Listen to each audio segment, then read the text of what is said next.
So yan guys, magandang hapon or magandang tanghali. Oras po natin ngayon is 12. Punta tayo ng Taisan. Kasi maraming nagpapaabot ng ano sa atin. Maraming nag-message about sa kalagayan ngayon. Kasi nga sa hindi nyo na sa hindi nakakaalam, no, ewan ko, marami kasing nagsasabi pagbabash, pero wala tayong magagawa. Kaso yung iba kasi mga supporters ng Guapa nag-aalala about dun sa nila, sa mga nababasa TikTok post, diba? May mga hindi magandang kasi. So parang sobrang bigat yun. Kahit naman ako maalam mas na ganung mga post, diba? So lalo pa kaya yung mga supporters ng totoong nagmamahal talaga kay Guapa, no? So masakit. Kaya siguro yung mga viewers ay nag-aalala din. Actually marami na pong nagme-message sa akin na about dun sa mga post TikTok. Yan. Grabe. Hindi talaga, actually handa na rin naman sila. Handa na yung yung si family ni Guapa, kasi about nga doon sa pa-feeding namin, maraming naman na-inggit or maraming naman nasasabi yung mga basher, diba? So parang hirap. Sabi nga nila pati makahanda na daw sila, kaya na natin yung mga basher, kaya na natin yung mga kung anong sabihin nila, sabi nga. So wala na, no? Handa na rin naman sila. Pero syempre yung bata kasi hindi mo masabi kung ano nasa niya kasi iba yung bata ngayon, like noon, di ba? Noong mga 80s, 90s, di ba? Ngayon kasi iba na ang mga kabataan yun. Parang mabilis silang panghinaan ng loob. Di tulad sa atin noon, ng mga kaidaran ko, mas matatanda pa sa akin, no? Kahit anong gawin, wala baliwala sa kanila yung hindi pa uso ang no? Depress, no? Hindi pa uso yung mga na yun, anxiety, hindi pa uso. Or hindi lang nabibigyan ng halaga ng focus. Pero meron naman siguro. Pero ngayon kasi parang na-expose na yung ganit salitang anxiety or depress. Kaya di pa kasi uso ang social media, no? Pero doon yan, mabalik tayo dun sa pinag-uusapan natin about dun sa mga post sa TikTok. Nakaka-alarma, di ba? Nakaka-alarma yung ganong post. Kasi syempre buhay ang nakasalalay doon, kaya papaalalahanan natin yung pamilya na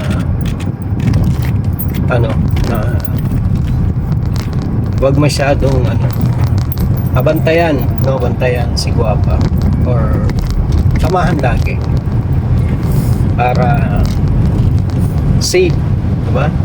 Hindi natin maalis yung pag-aalala, lalo na yung mga viewers. So sa amin kasi na kami, focus na lang kami sa ginagawa naming charity sa simbahan, sa pa-feeding. Ayan. So doon na lang kami nakafocus. Hindi na kami nakafocus doon sa pagkikipagdigmaan kasi nailabas na namin yung katotohanan. Okay na, wala nang problema. Ayan. So na tayo, mupo na tayo doon. Diba? Mas masaya kasi pag yung nakikitang tumutulong ka talaga. So kaming sa grupo namin ni Doc sa Guapa focus kami sa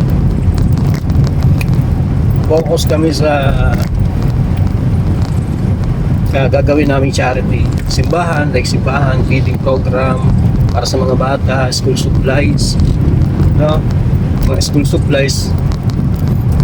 So malapit na pala ang first mansari ng pagkakatatag ng Guapa. So parang may mga nagsabi sa amin na may daw konting lang, salo-salo or so nagpaabot lang naman sila ng parang first mansari ng pagkakatatag ng Team Guapa. So parang naisip ko nga magpagawa kami ng kanta, no? Parang suggest ko kay Doc na mapagawa kami ng jingle, di ba? Yung jingle ng kanta ng Team Guapa. Para pag nagpa-feeding, meron tayong konting music, pag nagpapalaro, di ba? Ganun. So, parang naisip ko yun, magpagawa kasi medyo boring naman pag walang jingle yung ating team. So, sino kaya ma-recommenda nyo na pwedeng gumawa ng jingle ng Team Guapa? Maganda, hindi naman siya siguro dalawang kanta or tatlo o dalawa, mga ganyan. Yung isa yung pangsayaw, diba? Yung jazz ang so yung isa parang mapapasenti ka. Hindi naman ganun, pero mas maganda yung marami tayo. So parang tatlo, ewan ko kung magkano ang paggawa niyan. Ayan, sa mga natin dyan, sa mga na may kakilala na magaling gumawa ng kanta, yung walang copyright sa YouTube tsaka sa Facebook. Ayan, parang siyempre salamat din sa sponsor namin dun sa pakiting sa Team Bisacol, no? Salamat po. Yan, siyempre sa tulong ng Team Guapa, salamat.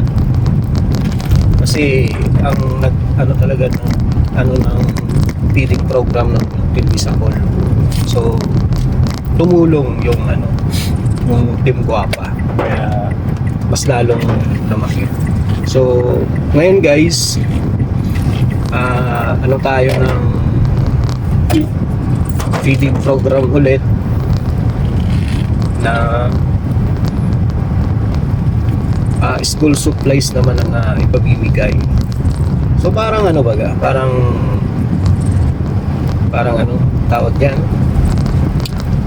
tuloy-tuloy yung ating pagtulong.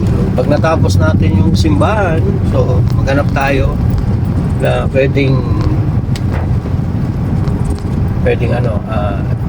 tulungan ulit, di ba? Parang gano'n.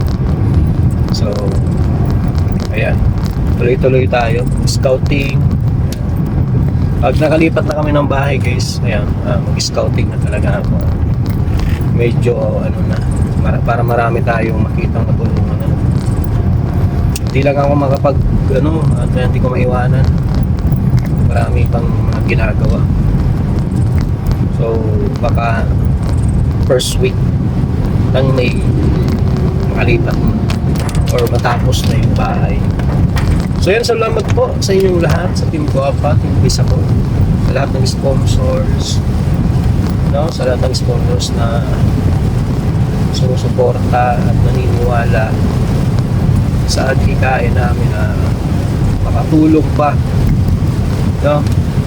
Hindi lang dito sa Daet, malabas tayo ng ibang lugar, no? Para makilala ang Team Guapa. So salamat sa mga sponsors na laging nagpapalakas ng loob na sa amin. Kaya maraming salamat sa inyo. Siyempre sa mga supporters na walang sawang nanunood, diba?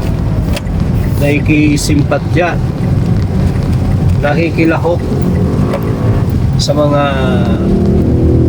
ginagawa namin. Maraming salamat sa inyo lahat. So, again, ganito lang eh. Hindi ko na patatagalin pa ang kwentuhan. So, abangan natin ang kaganapan, guys.